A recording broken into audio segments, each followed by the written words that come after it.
টানা বৃষ্টি আর পাহাড়ি ঢলে যখন হাওর পাড়ের কৃষকের চোখে ছিল অনিশ্চয়তা, তখন হঠাৎই আশার আলো হয়ে এসেছে রোদ। তবে সেই স্বস্তির মধ্যেই চলছে ডুবন্ত ধান বাঁচানোর শেষ লড়াই। নেত্রকোনা থেকে KM সাখাওয়াত হোসেনের পাঠানো রিপোর্ট জানাচ্ছেন আনোয়ার হোসেন। কয়েকদিনের টানা বৃষ্টি আর উজান থেকে নেমে আসার ঢলে তলিয়ে যায় নেত্রকোনার বিস্তীর্ণ হাওর। মাঠ জুড়ে শুধু পানি আর পানি, কৃষকের কপালে দুশ্চিন্তার ভাঁজ। তবে আজ ভোরে সূর্যের দেখা মিলতেই বদলে গেছে দৃশ্যপট।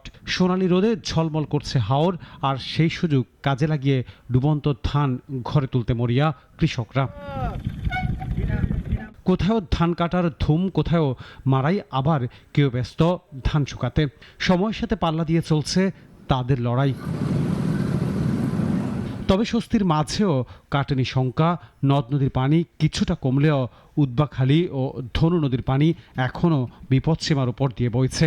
এর সঙ্গে যোগ হয়েছে নতুন সংকট, নৌকার অভাব। ফলে ধান ঘরে তুলতে হিমশিম খাচ্ছেন অনেকেই। ধানের দাম নাই, যে কষ্ট করতেছি, কষ্ট করে কোনো ফায়দা হইতাছে না। রাস্তা থেকে কিন্তু জলের লেগে মনে যা আনতে পারতাছি না, দড়িটা নিয়ে আনতাছি, নৌকা নেই। আমার জন্য তো তলে আমার 8-10 কাটা জমি বেকার তলে যে এক কাটা নিয়ে কাটছিলাম। নেত্রকোনা কৃষি সম্প্রসারণ অধিদপ্তরের এই উপপরিচালক জানান, জেলার 41,065 হেক্টর জমির মধ্যে প্রায় 11,230 হেক্টর জমি আক্রান্ত হয়েছে, যার আর্থিক ক্ষতির পরিমাণ প্রায় 236 কোটি টাকা। প্রায় 11,230 হেক্টর জমি আমাদের আক্রান্ত হয়েছে। এখান থেকে 10,400 হেক্টর জমি আমাদের ক্ষতিগ্রস্ত হয়েছে। এটা আমাদের সম্পূর্ণ ক্ষতি হয়েছে, এবং এটা যদি আর্থিক আমরা যদি ক্ষতি তুলনা করি তাহলে সেটা প্রায় 236 কোটি টাকা। রোদে ফিরেছে আশার আলো, তবে প্রতিকূলতার সঙ্গে লড়াই করে শেষ পর্যন্ত কতটুকু ধান ঘরে তুলতে পারবেন কৃষকরা, সেই হিসেব করছেন এখন হাওর পাড়ের মানুষ।